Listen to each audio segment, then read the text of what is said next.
The Founding Fathers made it clear. The role of government is not just to defend our borders from foreign enemies, but to keep peace within them. When the Constitution was written, our founders enshrined the duty to ensure domestic tranquility as a fundamental purpose of our national government. This is not an overreach of government power, it's the very foundation of it. A nation that cannot first and foremost provide order at home cannot provide liberty or prosperity. But look around us today. Whether you walk a city street or scroll on social media, do you see peace? Do you see this domestic tranquility? Or do you see a nation where criminals walk free, families live in fear, and law-abiding citizens are treated as second class? Property crime is rampant. Children, yes, children, are now committing disturbing crimes. Entire cities have become labs for failed social experiments like no cash bail, which hands criminals a free pass to victimize our communities again and again and again. Homeless line the streets, and drugs are used by government-administered needles. People steal from stores with no-chase policies. Cities find it too trivial and too costly to prosecute minor crimes. They empower the criminal class and foster an environment where their disobedience and inability to integrate into society is rewarded. Once criminals feel empowered, small crimes turn violent. Instead of defending the innocent, politicians in major cities shield the guilty. This is not domestic tranquility. This is national decay. We cannot continue down this path. It is time to restore the promise of America's cities, suburbs, and towns. That begins with law enforcement. Police departments must be fully funded, not gutted. Federal agencies must be empowered, not sidelined, to work hand in hand with local officers in high crime zones. Prosecutors who refuse to enforce the law must be held accountable, and criminals, no matter how young, no matter how many times they've offended, must know there are consequences for their actions. But domestic tranquility means more than just handcuffs and jail cells. It also means addressing the very environment that breeds it. And here, too, we are failing. Our infrastructure is collapsing. In city after city, water pipes poison children, power grids fail in the heat of summer and the cold of winter, and public schools crumble into ruin.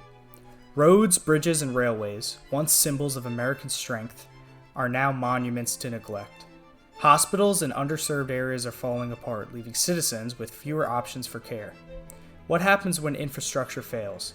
Businesses flee, neighborhoods decline, hopelessness festers, and from that hopelessness comes crime, despair, and disorder. This is why infrastructure is not just an economic issue, it's also a domestic tranquility issue. A government that cannot provide safe streets, safe drinking water, reliable power, and functioning schools cannot claim to provide peace to its people. We need a path forward, and we need far-right solutions.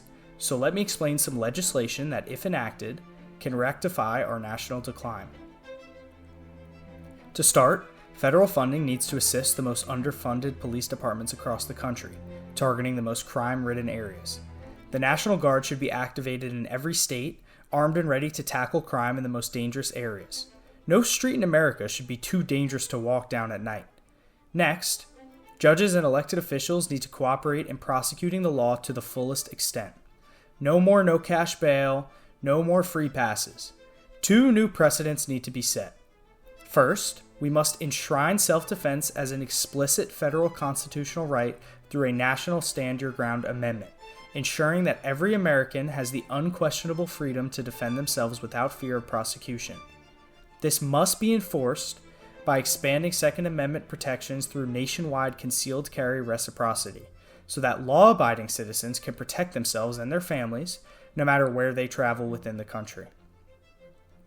Second, we must codify the right to use lethal force not only in defense of one's own life, but also in defense of home and business, sending a clear message that property owners and citizens will never be powerless against criminals who seek to harm them or take what they have worked for. What this means is that force can be used to protect property in the event of a home invasion, carjacking, or even a criminal trying to mug you. Criminals should live in fear of law-abiding citizens. Next, we need to bolster and position border security as a crime reduction tool, cutting off cartels, gangs, and illegal weapons that fuel violence in American neighborhoods. We need to institute harsher penalties and mandatory minimums for violent repeat offenders to remove the, quote, revolving door of criminals going back on the streets. We need to end sanctuary cities and arrest members of the legislative and judicial branches who do not cooperate. We need to start an initiative to strengthen the national criminal database, expanding background check systems, and ensuring courts upload all violent offenses so criminals can't slip through jurisdictional cracks. This is not about expanding government power. It's about the government fulfilling its most sacred duty, keeping peace at home so liberty can endure. The founders gave us a mandate. They lived through chaos and rebellion, and they demanded a stronger system to ensure America's survival.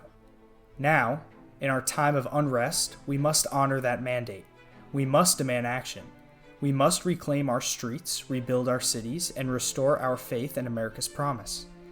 If we fail, disorder will rule. If we succeed, tranquility will return, prosperity will flourish, and the blessings of liberty will once again be secured.